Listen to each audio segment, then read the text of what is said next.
If nobody buys your product and you might have won the Oscars of the ad campaign, it's not going to be sustainable. Marketing really is understanding the customer, and I think that is so fundamental to any company from the top down. And I'm a big believer in that, that the culture absolutely always starts from the top. It's particularly difficult when things are fully remote, and especially for new recruits. Going into my time in WebDoctor, which is a phenomenal company, an Irish success story, and when I joined the company and I was CEO in that company, I led 2 investment rounds and 1 debt financing round.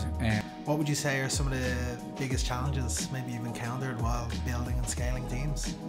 Well, the biggest challenge in scaling a company is talent. When you're in a CEO role, you're still selling. I mean, one of the mantras I used to say was every role in the company was selling. Well, David, welcome to the podcast. Thanks, Martin. Looking forward to having the chat. That's it. Finally got you on. It's been a long time coming. Oh yeah, I'm difficult to get. But you're paying me a lot of money, so I'm very happy to be here. This is it. Once we sorted the fee, it was all good. So, but look, just for the listeners who maybe don't know who you are or what you've done, could you tell us a bit about your journey to get into the C level? Yeah, I mean, obviously, I can go back quite a bit, but I think probably the best place to start is a company called Hibernian, which is now Aviva Insurance. But back when I joined them, it was Hibernian. And very long story, very short, is I had a Morrison visa. I was actually in the US. I just emigrated to the US, and my grandmother got ill. I came home for effectively the funeral, and I needed a job to give me a few quid for a couple of weeks. And I went to an agency called David Crimmins. They got me a temporary job in Hibernian, and little did I know, but I was actually a secretary. So I went in there not knowing I was a secretary. I had done 4 years in Trinity, 1 year masters, etc. And I was a secretary in this company coming up to Christmas. And how I knew I was a secretary was the guy asked me to start going off and doing his Christmas present shopping. So anyway, I basically, after my couple of weeks there, sort of said, like, no offense, but this isn't kind of where I was looking to go in my career. And there was a guy there called Dick Carnett, and I owe a lot to Dick. He said, I don't like seeing Irish people, having to emigrate. This is kind of 90s, for young people, they might not realise kind of what job market was like there. So he asked me, what did I want to do? And I said, I wanted to be in marketing. So he literally rang up the marketing director, who was more senior than him, and basically said, I'm sending the guy up to you. I want you to basically give him a job effectively. And at the time, Hibernian were launching a credit card. So you had 2 marketing teams. You had a general insurance, which did home and motor, and you had a life and pensions. And neither team really wanted to take on this marketing role for credit cards. So I put my hand up, and the director's name was Paddy Lynch, and he either saw something in me or just wanted, young talent to get a chance, and I became the marketing manager for the credit card. So it was this sliding door moment that happened, and I suppose from there on, each role built on the previous role. So after doing a couple of years in Hibernian, absolutely loved it. One of my best friends to this day is a guy that I worked with in Hibernian. I went from there to Tesco. So Tesco launched the bank in the UK, and back then it was called Tesco Personal Finance, bit of a mouthful. It's now simply called Tesco Bank. And I was the country manager for Ireland. And so I launched Tesco Bank in Ireland, which was credit cards, home insurance, motor insurance, pet insurance, and that kind of thing. And I went from being the country manager in Ireland to then being the international commercial manager, because what I didn't realise before I joined there is that Tesco they're obviously in the UK, they're in Ireland, but they're also in the Far East, they're in Eastern Europe at the time, America, etc. So I went from that role, and what was interesting about that, 2 things I'd say is, it was the first time I probably went from being purely marketing to being kind of more of a commercial type manager. But also, Sir Terry Leahy was the head of Royal Bank of Scotland, who owned half the company, and Tesco. And it was this really interesting clash of cultures. You had the back office of the bank with the really customer focus of Tesco. And everything we did was about the customer. And every company I've worked in, I always say, oh, we put the customer at the centre wherever we do, but not every company does do that. They don't live what they maybe say, whereas Tesco absolutely did. So it really gave a grounding in thinking about the customer and working from the customer back. And also, but the bank was all about, return on investment. So even though I kind of come from a marketing background, which was, you know, great, lunches and all this kind of stuff, there, if you spent €1 in marketing, you need to be able to demonstrate that you got €2 back in return or whatever. Yeah. So that was a really interesting time. And then I left there and I went to a relatively small Irish company called Simply Mortgages. So this is now sort of Celtic Tiger, property is going through the roof, and there was the company was known by a guy called Peter Bastable. And he wanted to diversify away from just mortgages. So that was pretty smart, even though at the time mortgages were flying. And he wanted me to come in and help with that. So I was in charge of basically all marketing, whether it was mortgages or not, but then the addition of new products. So we brought in things like home insurance, which we could cross-sell to the people who were getting a mortgage. We were bringing in personal loans, travel insurance, that sort of thing. And I worked there for a number of years, and I got an opportunity to set up effectively my own business. So my father-in-law, Terry Sullivan, who obviously produced a wonderful daughter, but he came to me and said his friend had an idea to open up a stem cell bank for humans. So where you take the umbilical cord blood of a newborn baby and you bank the stem cells. And he needed someone to help put a business plan together and do a bit of research and all this kind of stuff. And so I said, yeah, no problem. So very quickly I realized, this is kind of sort of mid 2000s, that the business that they originally were looking at wasn't feasible, primarily because there was a lot of noise around the use of stem cells. Yeah. And in Ireland, basically all the hospitals, maternity hospitals, are publicly owned, so they weren't really going to facilitate it, etc. But in the course of that research, I stumbled across an article about a horse having stem cell treatment. And what a lot of people don't realise is that Ireland is like the Silicon Valley of thoroughbred breeding. So all the best horses are effectively either bred out of Ireland or bred through stallions, etc., that sort of originally would have come out of Ireland. But 1 in 4 horses in Europe are bred in Ireland, and probably 3 out of 4 of the best horses are bred in Ireland. Yeah. And so there's no ethical, we'll call it, issues around stem cells for horses. So kind of pivoted and said, well, what about setting up a stem cell bank for horses instead of for babies? Yeah. And Terry and Dermot Dugan, who's a great guy, they're both from Tipperary, Clonmel, and so that's basically Coolmore country, John Magner and Christy Grassick and all these guys. So we kind of had, not an in, but we had sort of a connection to sort of go to literally the number one, the sort of the Amazon of thoroughbred breeding in the world. And we pitched our business and we won them as a client. So I left the mortgage business to set up this company called Protectus Health. And so what we did was, when a newborn foal was born, we would have given a kit to the stable. They collect blood from that. They would send it to our lab in Dublin. We'd process it and we'd store the stem cells. And we had IP on how our process for extracting out the stem cells. And then what happens is, if a thoroughbred horse gets injured, 2 things can happen. One, obviously, unlike humans, depending on the injury, they may be euthanized, and therefore there's a real big loss of investment.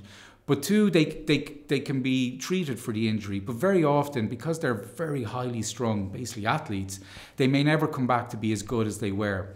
And a tendon injury is a good example. So when a tendon injury happens and then it heals, it becomes brittle, so it's more likely to snap again. Yeah.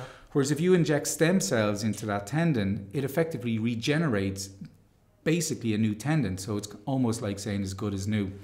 So really, really interesting business. We had clients in 7 countries. We actually opened up an office in America, in Lexington in Kentucky, which is the home of thoroughbred breeding in America. Yeah. Everything going swimmingly well. And then we had this small little sort of blip in the world economy around 2012, 2013, and the world went into a recession, etc.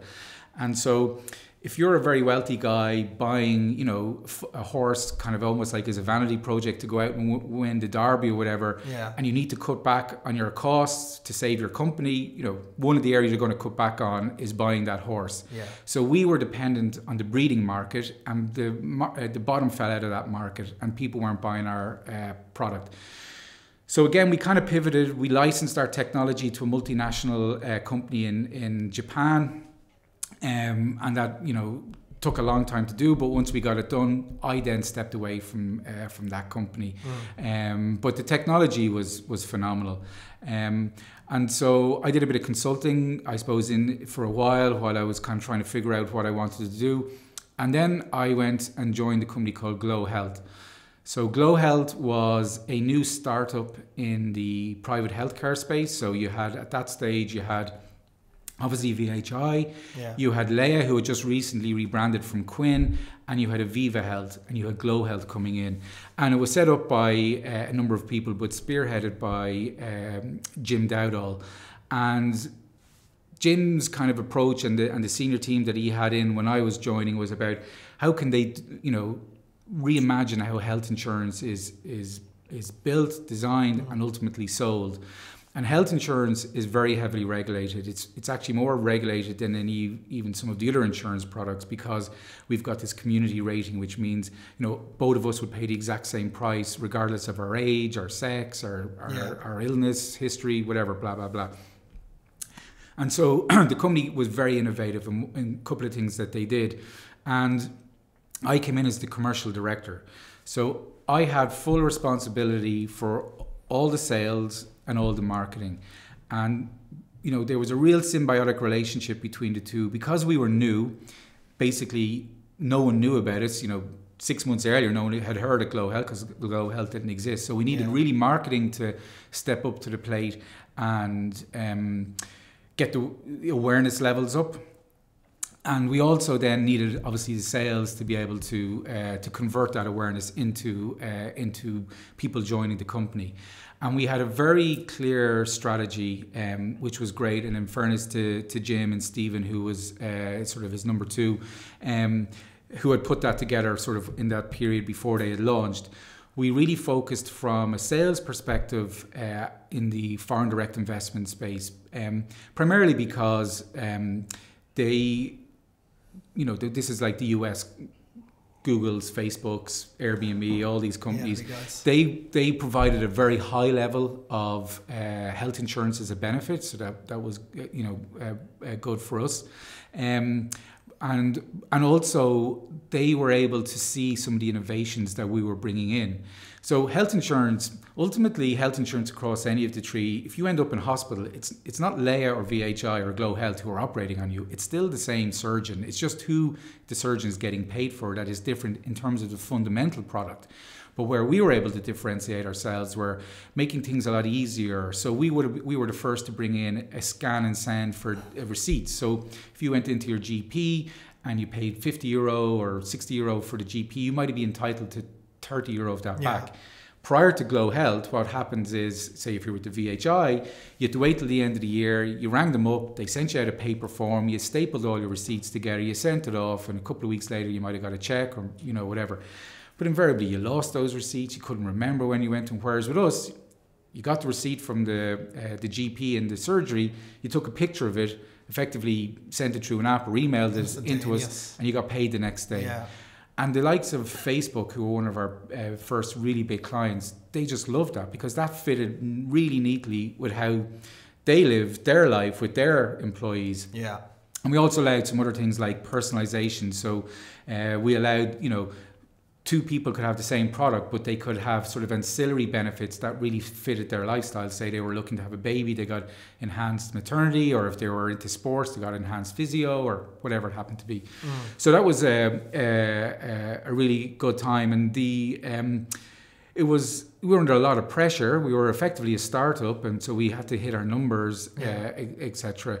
And we did. And the marketing, we had a great lady, Amy, who ran the marketing, and we had a great ad agency. And again, we took a similar approach to our marketing. We didn't want to talk about sickness, which is basically what all our competitors were talking about.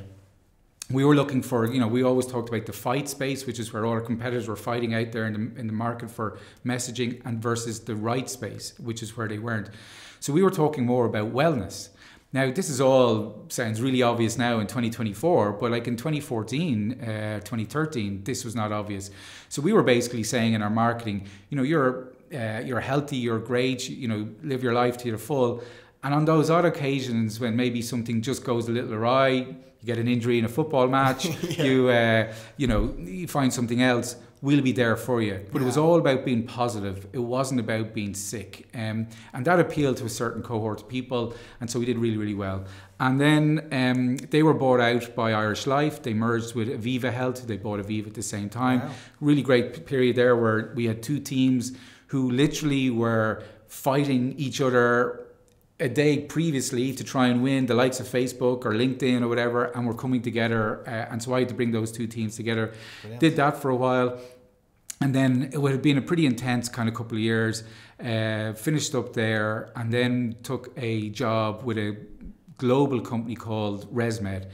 So in the health space, but a medtech company. And in terms of my journey as, executive, et cetera, brilliant place. I could give you so many great stories of that, but it all came down to culture. Yeah. The culture of that company was just phenomenal. It was originally an Australian company. They were now technically or legally an American company. They were based out of San Diego, but they retained their Sydney base and they retained the kind of core d'esprit of basically Aussies. So it was a little bit irreverent. It was a lot of fun, a lot of hard work. Yeah. But you know, they rewarded people who worked hard, and you could kind of cliche, but played hard. Yeah. And so I had a role there where I was effectively in the marketing team, but it was a strategic role for the whole of Europe, Middle East, and Africa. And our job was to try and work out, you know, this kind of Wayne Gretzky phrase: where's the puck going? So we had some marketing people who were working in the day to day, and but I was working in the sort of the tomorrow. Yeah. Absolutely loved that company, and probably in you know, when I look back on my career, best company in terms of culture, etc. From the top down, from the CEO of a major Wall Street company, 9,000 employees, worth 35 billion. But it almost felt like when you met with him or were working with him, you know, it was a small, almost family-run type company. How did they achieve that? How did they get the culture so right? First of all, as I said, from the top down, and I'm a big believer in that, that the culture absolutely always starts from the top, because you quickly morph into, if you see your boss acting in a certain way, you know, you probably, you know, we're all sort of instinctively want to survive in an environment, so you probably kind of maybe tweak your kind of natural instincts a little bit. So it filters down. So that was I suppose the first thing. The second thing was their absolutely relentless focus on kind of innovation. So they started off, basically what they do is they provide primarily a service or a product for people with sleep apnea, and it's a mask that's effectively attached to like almost like a Hoover, like a box that instead of sucking air out, it's blowing air into the mask. And it's basically pushing air down your throat effectively to stop you from choking at night. So people with sleep apnea stop breathing for anything up to 30, 40, 50 seconds for multiple times in an hour, like 30, 40, 50 times in an hour. They're stopping breathing for that amount of time. And it would have been, when it was first started up, a very kind of old school, kind of mechanical engineering thing. But because of that relentless focus on innovation, and initially the innovation was make it smaller, make it quieter, make it more powerful. But then they became really focused on making the machine smart and connected to the cloud. So ResMed, at least when I was there, had the highest number of clients or patients of any medtech company connected to the cloud. So we had something like 8 million patients going to bed every night with this device that was sending up their data into the cloud.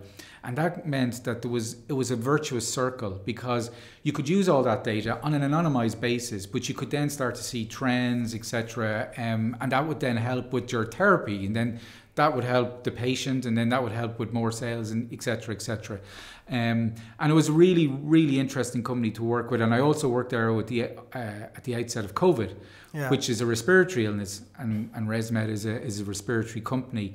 But they also did other things, like we had this program called Ventureton, which was kind of like Dragon's Den, basically, or Shark Tank, for in-house. And they put huge money behind it. They put real strong both money and resources behind it.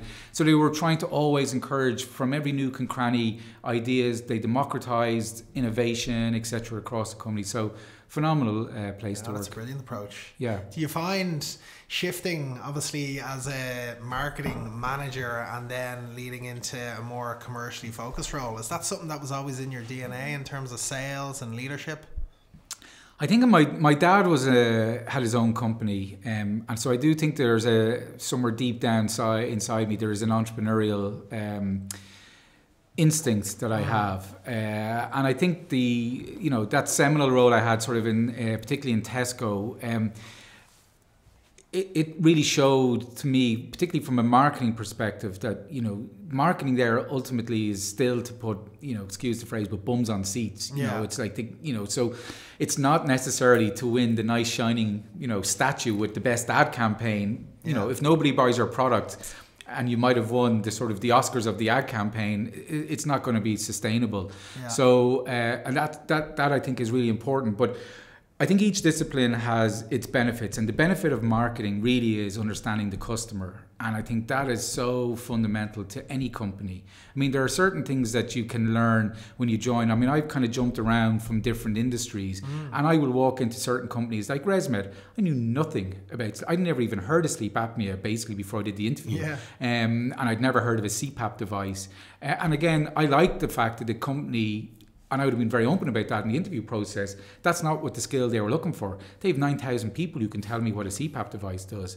But there was other skills that I had that they were looking for. And that for me is something that I think is really important. And particularly as you go sort of up the food chain in your career, the skills, the strategic outlook, etc. You can learn elements of a new industry, the nuts and bolts of it. But a customer still has certain fundamental kind of desires and wishes, etc., regardless of which industry or which product or which service they're buying, which I think is really important to understand. And that's kind of the grounding that marketing gave. Yeah. Would you recommend that to any aspiring, let's say someone who's out of college and they either want to be an entrepreneur or work their way up the ladder to C-level, to get that broad range, that diverse range of working in different industries? I don't know if I'd be so kind of, conceited nearly to say, yes, that's what you should do. Yeah. Because I think everybody has certain characteristics. So, I might be more of a risk taker than someone else. And that's not to say my way is the better way or their way is not the better way. For them, they nearly need to kind of potentially find their own path. And so someone who has always worked in the same industry and in the same discipline within that industry, they can have a hugely fulfilling, they can have a hugely lucrative career. And it wouldn't be for me to say, no, you need to kind of jump around. Yeah. But I think that if someone has that itch, and you kind of inherently know if you have that itch or not, I would definitely say scratch it and take the leap, because you will find that it's actually not as daunting as you possibly think. So once someone I wouldn't say, everyone needs to do it, but there will definitely be people there kind of going, I've worked 10 years in this industry, I feel like I've maybe hit a ceiling, I wonder, should I go? I think when you're starting to ask yourself that question, then I would advise it. Yeah. But if you're very happy in having kind of almost this linear career, which, as I say, can be hugely lucrative, hugely fulfilling, hugely satisfying, I wouldn't kind of just say, I think you should, jump and work in a completely different industry. Yeah, that's it. Like, it obviously worked for you, but some people have the fear that they may stay in one industry, whether it be banking or finance, and then they may become institutionalized working in the same type of place for 15 years, whereas obviously you've gotten that broader range. Yeah. And I've worked in places and there is an institutionalized outlook on life, and that then can be, quite frustrating for another type of person, because they are interested in change, and it's never change for change's sake. When I was in ResMed, I got my team these cups. I had them done up, and it was a cow, and it was a kind of an X through the cow, and it was about sacred cows. Yeah. And what I used to say to them is, like, our job was kind of to kick the sacred cows, but some sacred cows are genuine. Like, they don't fall over, and there's a reason why they're a sacred cow, because it is the best way of doing things. But that's not to say we shouldn't, probe and test. And then some of the cows you kick and they fell over straight away. It really wasn't the right way to do it anymore. It might have at one stage been the way. Yeah. So, but you need, it all comes back to that earlier question you had, Martin, about culture. If the company's culture is kind of institutionalized, then I'm probably not the right person for that company. Yeah. You know. Yeah, that makes sense. And I guess given your role and being in a leadership role, you know, a big part of that is hiring, it's building teams, it's scaling. What would you say are some of the biggest challenges maybe you've encountered while building and scaling teams? Well, the biggest challenge in scaling a company is talent, which is obviously something that, you know, you're acutely aware of, and you help the likes of me and other companies in that every day. But you know, in software, there was a period there prior to sort of the cost of living crisis, where if you were a relatively small software company, particularly here in Dublin or in Ireland, it was so difficult to get the right talent, because the big boys, the big tech, could just outmuscle you. They could provide the comp and benefits and remuneration that just was at a different level. And it probably was unsustainable, and it's probably proven now in the last year or two that it was unsustainable even for them. You know, they're all cutting back and etc. So talent is always, I've found, the biggest challenge in any of my roles, but in particular when you're at sort of CEO level or C-suite level, when you're trying to build up your team, is getting the right talent. Obviously as well, depending on where you are in the life cycle of the company, funding can be difficult. There was a period, again, prior to the Ukrainian war, where, you know, VCs, etc., were just tripping over themselves to dole out money, but then it goes from, you know, feast to famine, and then, like, you know, within a month or two, they're all kind of, you know, keeping their powder dry, etc. And then it becomes, you know, quite difficult. And there's probably there's a middle path between both of those kind of extremes that I, you know, need to do. But other companies are, you know, they're cash flow positive. They don't need funding, and that's really that's when there's a really great opportunity, because some of their competitors can be struggling, can't put the investments in that they can, and you can really take advantage. And so, Glow Health, again, going back to an old company, it launched in the teeth of that, you know, banking crisis, and when the IMF was in here, and probably everyone was telling Jim, you're mad. But it was actually the best time to go in, you know, and, you know, every kind of crisis has an opportunity for some people if they have the ability to take advantage of it. Yeah. And do you feel it's important as yourself? Like, I think some people forget that, you know, in a CEO position, you are still selling, you are still helping, leading investment rounds, you know, meeting VCs, private equity firms. Was that quite an important part of your role? Yeah, it was. Before I answer that, you sort of said it, when you're in a CEO role, you're still selling. I mean, one of the mantras I used to say was every role in the company was selling. I didn't care if you were in IT and you were locked away writing code, you were still selling, etc. So there is sometimes a perception that it's the sales guys who do the selling. Everyone does the selling, in my opinion, in the company. But going back then to your specific question, again, because of the stage, this is now probably going into my time in WebDoctor, which is a phenomenal company, an Irish success story. Was doing telehealth long before COVID, you know, 7-8 years before COVID, before it was fashionable to do. Some unbelievably smart tech guys, Oisin, etc., who were really, really great. But it was a company that had made a decision by the board in terms of its strategy that it was going to invest a lot in R&D, and that took money, and that money wasn't coming in from the sales, so that needed investment. And when I joined the company and I was CEO in that company, I led 2 investment rounds and 1 debt financing round, and it's tough. You know, I'm not going to pretend otherwise, and again, particularly because of the timing.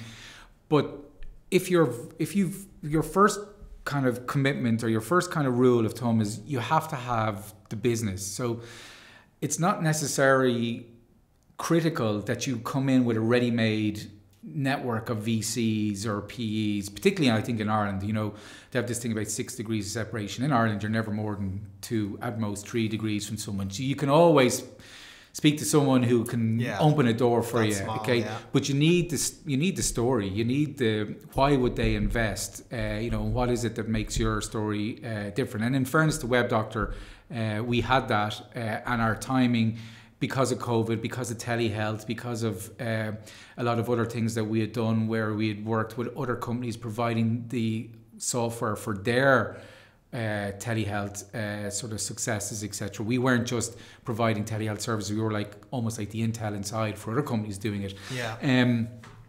That meant the story was really sound, and then. One of the things that we did the second time round is we looked at strategic investors. So we had gone with a really, really great VC called Venture Wave, which is run by Alan Foy, which was a brilliant Irish success story. But the second time round, we actually spoke to some of our clients. And, they're looking at it from a slightly different perspective from a VC. And they're, but they're still putting their euros into it. So they've all got their own expectations. VC might be looking for an exit. A strategic partner might be looking to, this kind of thing, build, partner, buy. They might be looking to partner with a view to them buying out at a certain point in time. So I would have always said that, you've got to make sure that the story, the fundamentals are correct, and it's not quite building they will come, but you can, if you don't have that ready-made network, you can find through Enterprise Ireland, banks, whatever, your friends might know someone, you will get that network. Yeah. Do you think, compared to other countries, well, mainly in Europe, do you think the likes of Enterprise Ireland and even the Irish government are doing enough for startups? I'm a big supporter of Enterprise Ireland. I would have used Enterprise Ireland back in the stem cell days. So I've been working with Enterprise Ireland in at least 3, if not 4 of the companies, if I think back on it. And I think they do a great job. And I'll give you actually a specific answer or a specific example to illustrate that point you just made. I was working in a company, and I brought my team. So we were on a program. Enterprise Ireland funded the program, but Enterprise Ireland weren't running the program. They had experts in, and it was about getting ready for exports and different things, blah, blah, blah. But at the end of the first day, and I think it was a 6-month program, and you went, from memory, 1 day a month for 6 months. At the end of the first day, a representative from EI would come in at the close of the day and would just say, okay, David Crimmins from Enterprise Ireland, just want to remind you, here are the supports that we can do. We can, give you grants for this or help with that, etc., etc. And one of my team was English, and he had flown in from Manchester. And he was just amazed. He was saying, is this all free? And I was like, yeah, this is all part of, kind of the service that they provided. And he couldn't get his head around that. Now, maybe he just hadn't looked in the UK. I don't want to cast aspersions on whatever the equivalent of Enterprise Ireland is in the UK, but certainly from his experience, there was nothing at the same level as Enterprise Ireland. And if you look on the flip, there's 2 sides of the coin. There's Enterprise Ireland and there's the IDA. And the IDA is like I don't know what the equivalent now, but like the Manchester City or Barcelona of development agencies, them and probably Singapore, the 2 best year after year in this country. So we can all have a moan about our governments, we can all probably think they can do more, but in fairness, I think those agencies in particular are at the top of their game when it comes to the remits they both have. One, to help Irish companies get out of Ireland, and one, to help foreign companies come into Ireland. Yeah, no, as you say, even the example you give there is obviously a testament of how much work they do. You mentioned Web Doctor and obviously COVID coming along, and I'm guessing accelerating growth, but when it comes to building a culture, building teams, how did remote work, how did people working from home affect? I think it's difficult to kind of really harness the culture, and obviously during I split my time in COVID between ResMed and Web Doctor. I kind of switched jobs sort of halfway between that. I think it's particularly difficult when things are fully remote, and especially for new recruits, because there's nothing better. Like, we could have done this, over Zoom or something like that, but you do get a sort of a dynamic when you're in a room, etc. Or at least I believe that. So I I found it harder to kind of harness some of that culture when it's fully remote. I think the world has moved on, from the pre-COVID days to the COVID days and now post-COVID days, and that working from home or remote working for a lot of people, not everyone obviously, but for a lot of people is here to stay. But I do think the hybrid is critical where at all possible, and having the mix, because what I used to say to my team was, you could have a Zoom meeting. It was almost, I always thought during that period, it was like being back at school. It was like, in school, like 9 to 10 is English, 10 to 11 is maths. Like everything started and ended on the hour. Yeah. And you literally, I don't remember in the old days when you were in an office, like I'd finish a meeting at 10 and then I'd have to run down the corridor to the next meeting. I don't know, but it wasn't just like, but anyway, that's what it felt like in COVID. But when you turn off the Zoom, it's like this guillotine. It ends the meeting. And what I always found was then you miss the accidental conversations. Because when we're in the room and we finish the meeting and then we're just getting our papers together and we're walking out and we maybe go down and get a coffee together and something will pop in your head and go, oh, David, when you said blah, blah, blah, I was just thinking about, and a lot of that was lost. We tried during the really hardcore lockdown periods to see how we could get that back, but it was really difficult. And that's why I think, hybrid and face-to-face in particular is really important for culture, for new people joining, for them learning. A lot of times, in the old days, if you were in sales and you were in a new sales job, okay, you went on a training course, but a lot of times you heard because you could hear the guy beside you dealing with a query, and it wasn't that he trained you just osmosis, you took it in. Also, Yeah, I think definitely for brainstorming, collaboration, and even selling ideas. It helps to be in the office, but there obviously are tasks that can be done just as well from home. Do you find then building teams and being a leader and let's say being at the C level, does it ever kick in? Imposter syndrome, walking into a room, even coming on this podcast. When you asked me to do it, my first thing was, well, why? What have I got to say is of any interest to anyone? I don't know how many people suffer from imposter syndrome, but I definitely would always think that. And anyone listening to this who knows me will probably go, it's not just imposter syndrome you suffer from, you are an imposter. So, I remember, sometimes when you have a title, you forget how other people view you. They look at, in first instance, sometimes your title. So for me, I'm David Crimmins. I'm the same guy I think that I was 10 years ago, 20 years ago, blah, blah, blah. Yeah. But when I'm CEO or COO or commercial director, that puts a different slant when someone else, particularly more junior people, are looking at you. So first of all, they quite often think you're going to be some sort of Jedi Knight or this sage that everything you say is going to be a pearl of wisdom, and that's just not the case. Okay, but also they may be not unwilling, but a bit reticent about saying something to you. So building a safe space is really important, that you feel that people can air whatever they need to say, whether it's good, bad, or indifferent. I suppose I have a funny anecdote from my Glow Health days. I definitely won't mention the person, but he's a super, super guy.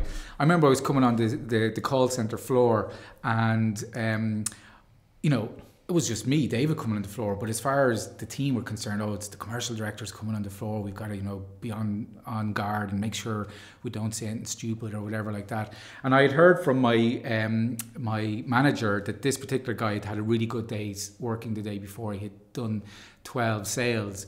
And so I went over to him and I said, hey, blah, blah, his name. I said, congrats, I hear you made a dozen sales yesterday. He said, no, I wasn't that good. I only did 12. And anyway, the manager started laughing and thinking. But for him, we chatted about it, months later over a beer or something. And he was just saying I was just like a rabbit in the headlights, But there was a real learning for me. Genuinely, it was a real learning, which was, I amn't always David when I'm speaking to someone. I am potentially just seen as that title, and therefore I need to be cognizant of that, and I do make sure that that person doesn't feel like they're going to say something that is just going to first thing that comes into their head, that they can actually, say what's on their mind. Yeah, yeah. And as you say, that's probably why ResMed got it so right, from the top down, and embracing ideas, and maybe junior people weren't as reluctant or even scared, to approach someone in a higher level and talk to them about that. In such a serious role with, so much accountability, how do you switch off, or do you ever switch off, or do you have any kind of tips or tricks? Yeah. I'm not great at switching off, and my wife will definitely attest to that. Even when we go on holidays, and I've been sort of in different holidays banned from bringing the mobile phone because I'm still looking in and checking emails and all this kind of stuff. A lot of times my switching off is not switching off, but it's switching on to something else that's not work. So kind of that's some of the way how I switch off. So I do running, and that was something that came out of my time in Glow Health. And a lot of people would say, well, running is great. You can switch off. But actually when I'm running, I'm actually switched on. I'm thinking about things, but it's a different way of thinking about them. And sometimes I can actually mull things over my head, or I feel sometimes maybe I can exercise out of me some maybe negative feelings during that run, and by the time I'm finished the run, then it's gone. So I do running. Midlife crisis, I've always loved drumming, and so about a year and a half ago, I now do drumming lessons on a Saturday. Oh, very good. And I do that. But probably the best, my number one thing to switch off is I'm a bit of a TV addict, and I suppose all our family is in different ways. And if I can find one show, and it's very difficult to do this, but one show that the five of us, I have three boys, and obviously Shauna's my wife. If I can find one show that the five of us will kind of get into, that for me is heaven, and I love that, and that's when I genuinely switch off, and then we can have a chat around dinner about blah blah blah. So the most recent one was we kind of got hooked into the Traders, but all five of us loved it, so that's probably the one time I properly switch off. Okay, so just find a series that you can all watch. Yeah, which is very difficult because my eldest son is 20 today, so I've got a 20, an 18 and a 13, and they all have very different interests. Yeah. So trying to find something that will please all five of us is very difficult. Yeah, I'd say that is quite tough. In terms of your career then, did you ever have a mentor, or someone who you leaned on, or a sounding board? Yeah, that's a great question, Martin. I don't know if I'd say I had a mentor. I think I'd probably say I more have a network. Yeah. And I really think a network is super important. I actually recently just met a guy for lunch that I would consider in my network, and maybe in some ways a mentor. I think I had different people that were instrumental to me in my career at different points, and whether it was that guy Dick Harnett or Paddy Lynch in the early stages, and other people all the way along. And what I've tried to always do is cultivate the network. And so I've had times where things have not gone to plan and been tough, etc. And I'll reach out to them, but I wouldn't probably have looked at it as kind of like a mentor. But what I also have found is the good thing about the network is then some of them have come to me. And I think that's kind of very fulfilling as well. When in a bit like the imposter syndrome, you kind of wonder, well, how am I going to give you any help? But like you do, and you sit down, and even just letting them sort of chat through whatever's on their mind, etc. So definitely believe in a network, and possibly for short periods of time there have been people who have effectively been a mentor, but broadly speaking, it's the network that I really value. Yeah, it's such a big advantage, obviously, having that network that you can tap into. Yeah. Depending on whatever situation you're in. What's the best piece of advice someone's given you in business? It's another good question. From a marketing perspective, which I then, as I mentioned earlier on, I suppose I've tried to lead through even when I was no longer sort of head of marketing.